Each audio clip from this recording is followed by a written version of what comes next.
en estos dos parámetros, se basa en la definición de un delta teórico, que no vamos a entrar ahora a toda la deducción o la formulación de quién es el delta teórico, cómo se calcula, porque lo calcula el software, y por otro lado se determina también un delta tabular. ¿Y qué cosa es lo que dice esta distribución? Lo que acabamos de señalar hace un momento. Si delta teórico es menor que delta tabular, si delta teórico es menor que delta tabular, hay buen ajuste. Buen ajuste. Si delta teórico es mayor que delta tabular, ¿qué se dice? No hay ajuste. No hay ajuste. Y si no hay ajuste, debemos olvidarnos de la distribución. ¿Ya? Entonces, eso es lo que hacemos. Entonces, si la distribución tiene buen ajuste, continuamos. ¿Y qué cosa, cómo continuamos? Determinando lo que queremos hallar. ¿Qué queremos hallar? Queremos hallar el caudal máximo correspondiente a un periodo de retorno. Entonces, ¿qué cosa es lo que tendremos que hacer? Acá ingresar el periodo de retorno, acá por ejemplo dice 50, pero en el caso que estamos viendo ya no sería 50. ¿Cuánto tendría que ser?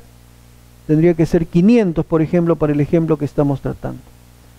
Una vez que he ingresado el periodo de retorno, ¿qué hago? Presiono el botón Q en función del periodo de retorno, Q como función de T. Presiono este botón y ¿qué va a aparecer acá en la parte superior? Va a aparecer el caudal. Y ahí vamos a tener justamente el caudal de diseño de acuerdo a la distribución. Entonces eso es todo lo que hay que hacer.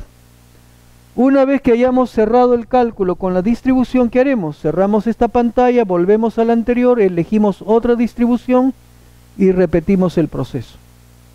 ¿Cuántas veces hay que hacerlo? 8 veces, porque son 8 distribuciones. ¿Ya?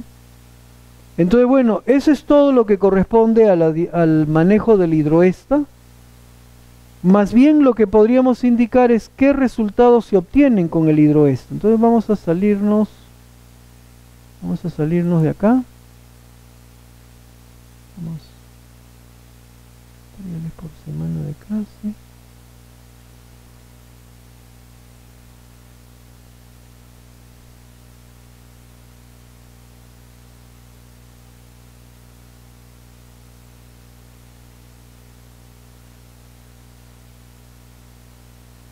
Instalar el hidroesta, tendrían que, el mismo ejemplo que hemos visto, tendrían que pues efectuarlo con la ayuda del hidroesta. Y digamos acá tienen lo que ustedes obtendrían. O sea, en este cuadro, ¿qué cosa es lo que se ha hecho? Simplemente sintetizar los resultados que se obtienen con el hidroesta, ¿no? Repito, sintetizar los resultados que se obtienen con el hidroesta. Entonces tenemos 8 distribuciones. Y como pueden ver, acá están los valores obtenidos. Caudal máximo obtenido con cada una de las distribuciones. Si contrastamos con lo que nosotros hicimos con la ayuda del Excel, en la normal a nosotros nos salió 593.6, con el hidroesta sale 593.41. ¿Por qué con el hidroesta sale ligeramente diferente? Porque el hidroesta no trabaja con la tabla, ¿no? Sino con la función misma de la distribución normal. Nosotros hemos ido a una tabla, entonces ahí perdemos un poco de precisión. ¿A quién le debería creer más? Más le debería creer al hidroesta. Cuando hablamos de la distribución Gumbel, a nosotros nos salió 750.1 y al hidroesta le sale 749.94. ¿Por qué la pequeña diferencia? Porque como comentamos, nosotros trabajamos con la versión Gumbel simplificada, o sea, no con la versión completa. Entonces eso da lugar a que haya una pequeña diferencia. Entonces, pero estos son los resultados con el hidroesta, y pueden ver ahí cuál es el valor de delta teórico que da el software y el delta tabular en cada caso. Como pueden apreciar, en todos los casos el delta teórico es menor que el delta tabular. Entonces, en principio, en todos los casos hay ajuste. O sea, no hay ninguna distribución que yo la descarte. Pero digamos, si ahora tenemos 8 distribuciones y 8 resultados, la pregunta es, ¿y cuál va a ser mi caudal de diseño? ¿Y cuál sería el caudal de diseño? ¿Cuál adoptarían como caudal de diseño? Hay que también anotar algo más. Normalmente se dice que cuanto más pequeño es el delta teórico, mejor es el ajuste de la distribución que estemos considerando. Cuanto más pequeño es el delta teórico, mejor es el ajuste de la distribución que estamos considerando. Entonces, si es así y tenemos estos resultados, y ahí están los delta teóricos y delta tabulares, ¿qué valor de diseño adoptaríamos? O sea, ¿cuál sería mi caudal de diseño? ¿Qué valor considerarían?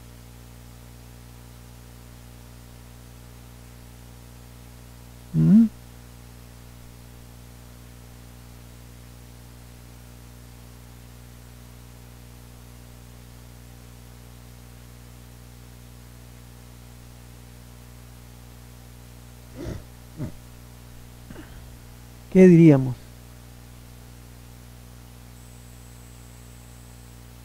El mayor valor, el promedio de todos. ¿Qué criterio adoptarían?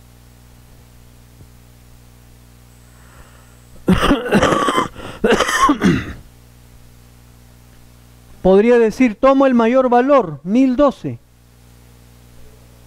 Pero si me doy cuenta, en realidad los demás valores todos se giran alrededor de un rango no muy, digamos, no muy amplio.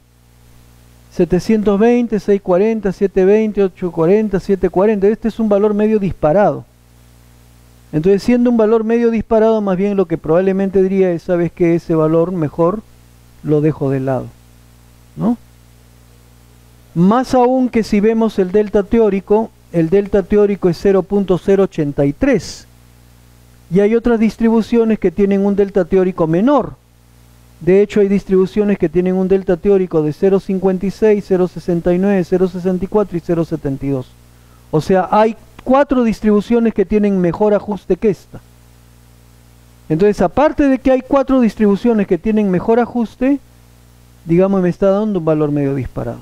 Entonces, razón más que suficiente para dejarla de lado.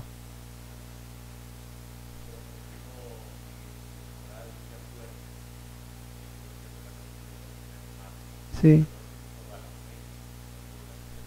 Es lo que estamos tomando en cuenta, por eso estamos calculando para un periodo de retorno de 500 años. Y por eso estamos incluso calculando caudales máximos, porque no estamos hablando, estamos tomando los máximos de cada año. Nuestro registro de partida ha sido un registro de caudales máximos. O sea, se supone que he tomado los máximos de cada año, que justamente pueden ocurrir en la época que bien señalas. Y no solo eso, sino que estamos diseñando para un periodo de retorno de 500 años, que también me está dando una cobertura en cuanto a que estoy calculando para un evento muy severo. Entonces, no tendría sentido que yo ya sobre eso encima, yo vaya a un rango ultra conservador de tomar un valor de 1000, como en este caso, ¿no?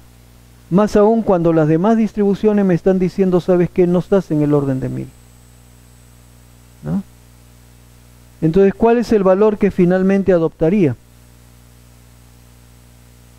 Si vemos cuál es la que tiene el mejor ajuste, diríamos que es la gama de 3 parámetros y el valor sería 729.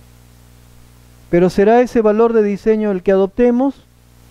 Eso ya lo hace, ese criterio lo tiene que establecer el especialista, ¿no? Eso lo tiene que establecer la persona que está desarrollando el estudio. Pero yo en este caso diría, ¿sabes qué? De repente no solamente basta con que veas la de mejor ajuste, sino de repente las 3 primeras, las 3 mejores. Porque digamos las 3 mejores son estas, porque todas las demás tienen un delta más bajo, o perdón, más alto. Entonces tomo estas 3 y ¿qué valores veo? 729, 840, 749. Si me doy cuenta, fluctúan dentro de un rango bastante estrecho, entre 729 y 840. Entonces, bajo esa premisa, yo podría decir, bueno, ¿cuál valor tomo? ¿Tomo el 729, que es el más bajo, que corresponde al mejor ajuste? ¿O quiero ser un poquito conservador y de repente tomo o 749 o tomo 840? Si quiero ser más conservador, de repente tomaré 840, ¿no? Y podría diseñar con ese caudal.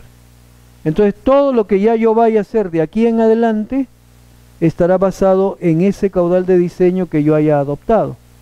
Pero digamos el hidroesta, eso sí tienen que ver, el hidroesta no les dice con qué caudal trabajar, porque el hidroesta solamente les proporciona información. El hidroesta les da 8 valores, ustedes elegirán el que consideren apropiado, ¿de acuerdo?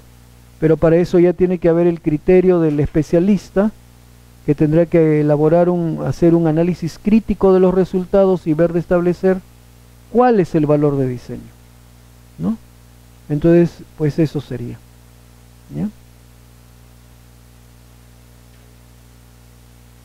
¿Con cuántos?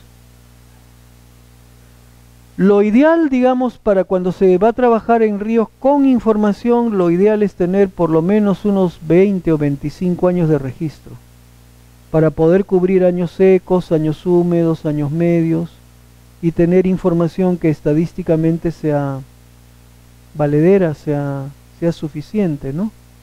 Porque si tengo solamente 4 o 5 años de registro, es muy poquito. Pero claro, hay casos en los cuales de repente no tengo 25, tengo 18 años. Trabajaré pues con 18 años, no me queda de otra. Pero digamos, lo ideal es tener unos 20 o 25 años de registro, ¿no? Que lastimosamente no es lo que se tenga siempre. En la mayor parte de los casos, pues a veces las estaciones se paralizan, pues dejan de funcionar y se tiene menos años, pero la idea es poder tener la mayor, como digo, de 20 o 25 o más, y si tengo 80 años mejor, pues, ¿no? Trabajaré con los 80 años de registro, ¿no?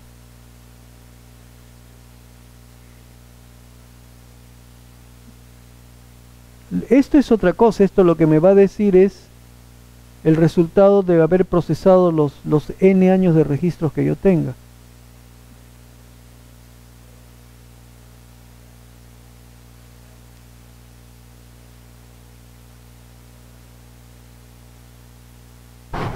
No, tampoco. Lo que habría que ver ahí es, digamos, como digo, analizar críticamente lo que me dan estas distribuciones, ¿no? Y eso va a estar basado en ver cuál es el delta teórico, cuáles tienen buen ajuste, en qué medida hay dispersión de datos, y bueno, tomar algún criterio. Mi criterio puede ser un criterio conservador, mi criterio puede ser un criterio no tan conservador, y eso dependerá también de dónde está mi proyecto.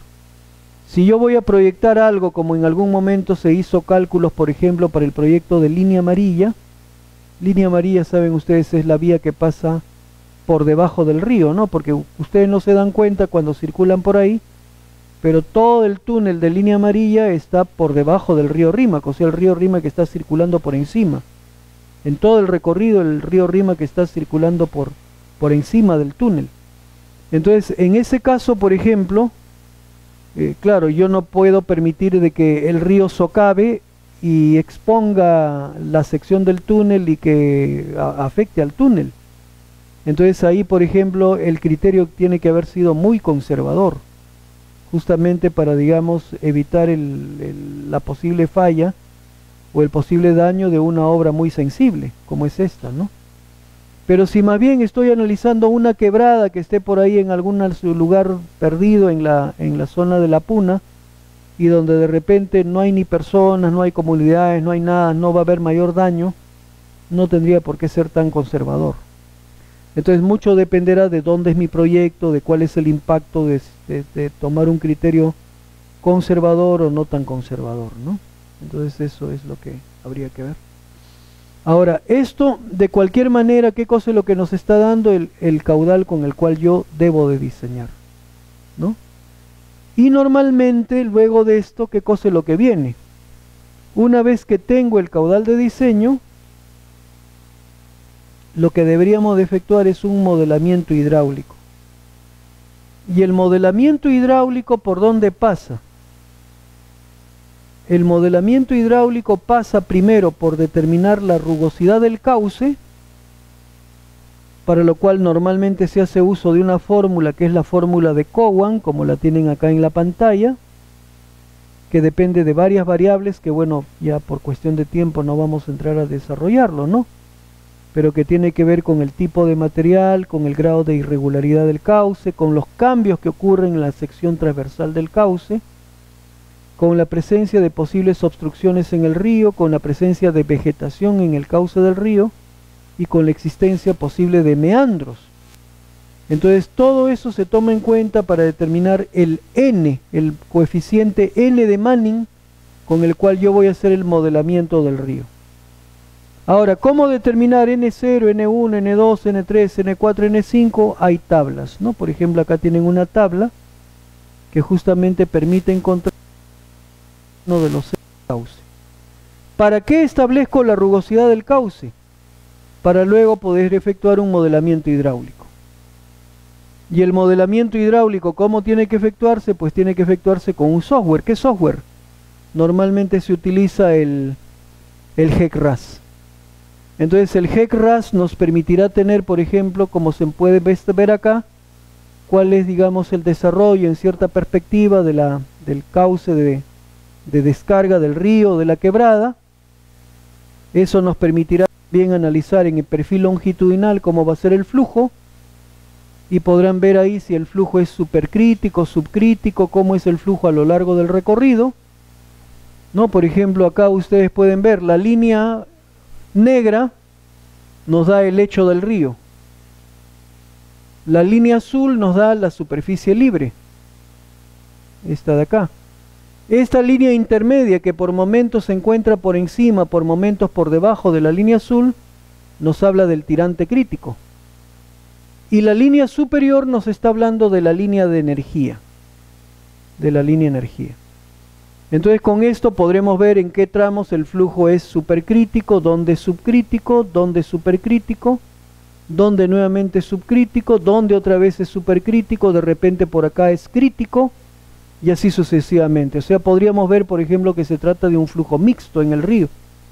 Pero eso todo nos lo va a dar, repito, el GECRAS. Incluso por acá creo que hay internet, de repente vamos a tratar de ver si encontramos una tabla de resultados del GECRAS. Entonces vamos a cerrar acá. Esto ya también lo cerramos, creo. No guardar. Esto también ya lo cerramos. Esto lo vamos a dejar un ratito ahí. Y vamos a más bien ver tabla de resultados del GECRAS. GECRAS, tabla de resultados.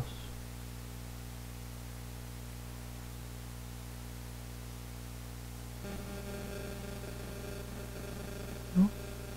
Por acá tienen, por ejemplo, una tabla. No sé si hay una un poco más detallada.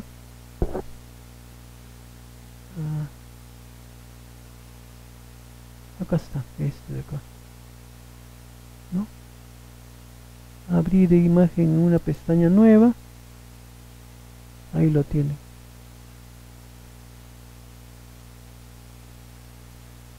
El GECRAS, ¿qué cosa es lo que nos permite? Analizar tramo a tramo un río. ¿Y qué vamos a determinar? Vamos a determinar la cota del fondo, donde dice ahí Minimum Channel Elevation, o sea, la cota del fondo. Water Surface Elevation, WS Elevation, la cota de la superficie libre. Critical Water Surface, o sea, el tirante crítico. Energy Gradient Elevation, la cota de la línea energía. La pendiente de la línea energía, la velocidad de flujo que tenga, el área de flujo, el ancho superficial y el número de Freud. Todo eso permite determinar el GECRAS, tramo a tramo en un río. Entonces con eso yo podré saber cuál va a ser la velocidad, cuál va a ser hasta dónde sube el nivel del agua, cómo es el régimen de flujo, si es un régimen de flujo tranquilo, un régimen de flujo de alta velocidad. Entonces todo esto, repito, lo permite calcular el GECRAS. Bueno, para eso habría que también hacer un curso de GECRAS, ¿no? Para ver más o menos cómo es que se maneja este aplicativo, ¿no? Acá simplemente estamos mostrando, digamos, lo que puede ser la salida de resultados. ¿Para qué caudal? lo haremos para el caudal de diseño. Por ejemplo, acá el caudal de diseño es 649, para nosotros puede haber sido el caudal que hayamos determinado. Entonces para ese caudal se hace el modelamiento del río. HEC-RAS, ¿qué demanda? HEC-RAS demanda la rugosidad. Entonces yo tengo que haberle dado la rugosidad la determinamos como con lo que ya se comentó hace un momento, que es la llamada fórmula de Cowan, ¿no? Entonces con la fórmula de Cowan yo puedo establecer cuál es la rugosidad del cauce, ¿ya?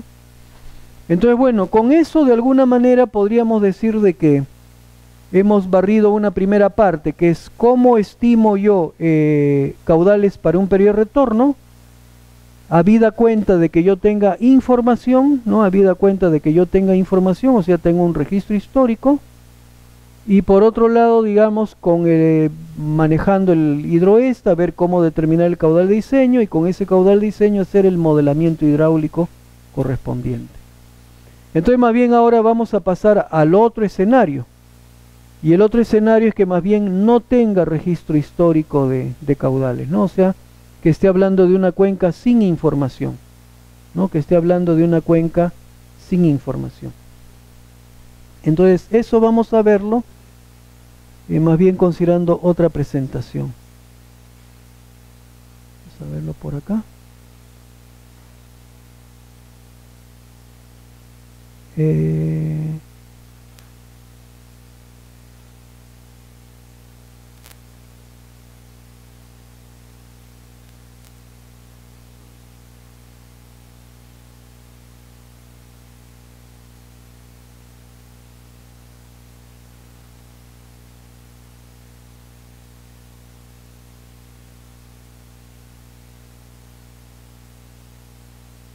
Cuenca sin información. Bien, entonces esto vamos a tratar de ver pues este nuevo caso.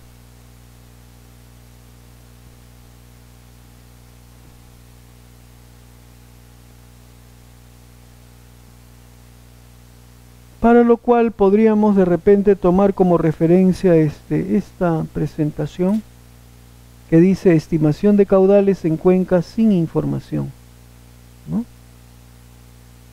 Y bueno, cuando hablamos de estimación de caudales para cuencas sin información, bueno, en esta presentación que vamos a ver, que en realidad fue una presentación que se hizo para una ponencia en un congreso de ingeniería, en realidad no se vio todos los diferentes métodos que hay para este fin, sino como se señala acá, se hizo referencia a 5 de ellos, ¿no?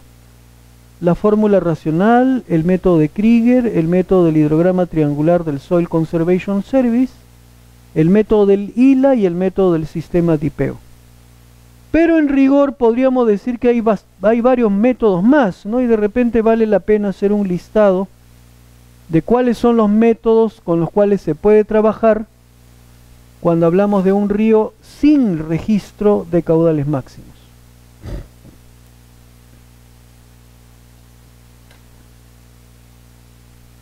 ¿No? Entonces repito,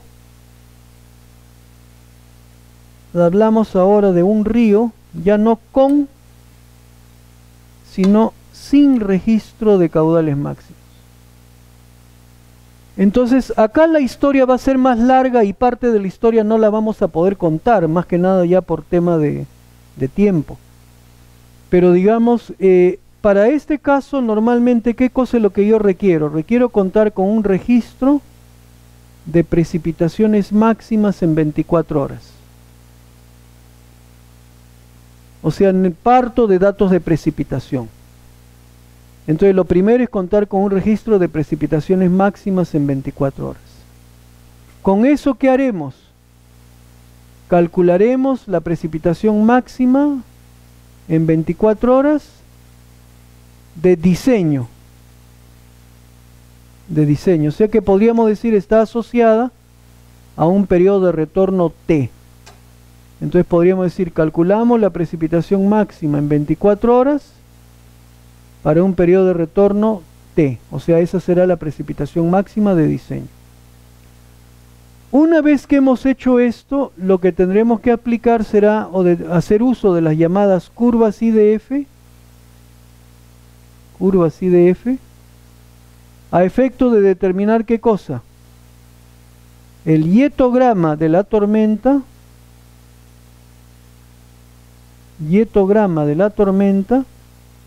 de diseño,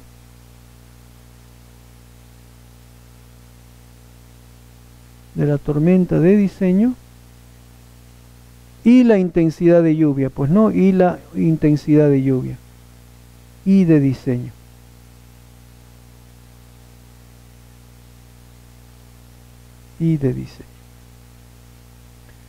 Entonces, la historia es esta, porque recién una vez que hayamos llegado acá, podremos pasar a ver cuáles son los métodos de estimación de caudales máximos. De acá pasaremos a ver los métodos de estimación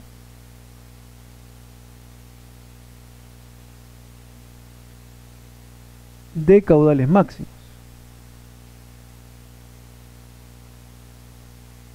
Método de estimación, o sea, cómo partiendo de datos de lluvia voy a inferir caudales.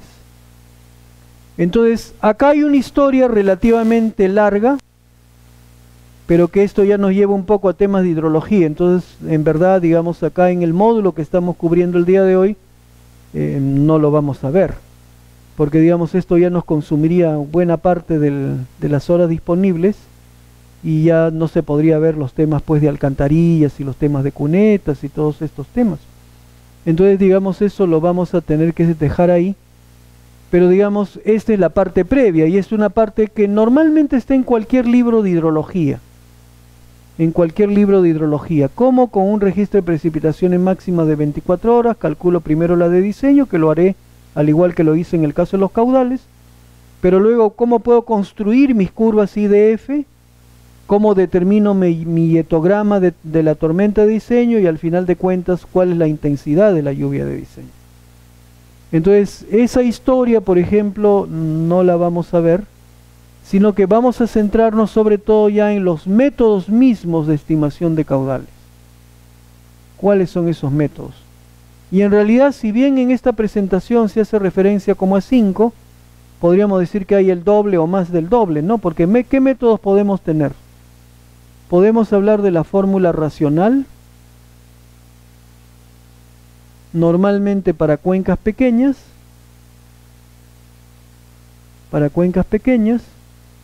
y podemos hablar también de la fórmula racional modificada por Temes,